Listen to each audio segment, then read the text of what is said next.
তো এটা কি সত্য, বা যে কোনো এজে কি যোগ টিচার হওয়া যায়, বা কেউ অ্যাডভান্স লেভেলের আসন পারুক আর না পারুক, এটা ব্যাপারটা কি? প্রথমত প্র্যাকটিস তো সব এজেই করা যায়। ঠিক আছে, আমার 72 ইয়ার্সেরও ক্লায়েন্ট রয়েছেন এবং 7 বছর বয়সের বাচ্চাও রয়েছে, তার মিডিল তো আরও আছে।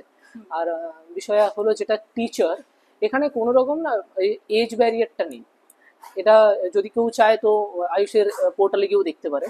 তো এটা এখানে কোনো এজ ব্যারিয়ার নেই যে আমাকে এই এজের মধ্যেই করতে হবে। হ্যাঁ, অনেকে মানে ভয় পায় যে ওই হ্যাঁ কঠিন আসনগুলো পারবো তো। হ্যাঁ, কিন্তু ওই ওই ওই আসনগুলো করলেই আমি টিচার হবো এরকম কোনো কথা নাই, বাস আমাকে ওই নলেজটা রাখতে হবে, এটাই হচ্ছে বিষয়। যে আমি যেন অন্য কাউকে ওই আসনগুলো করাতে পারি, আমি না জানি কোনো অসুবিধা নেই, বাস ওই নলেজটা আর রাখা, তার টিচার মানে থেকেও ওই বড় নলেজটা কথা, রাখা।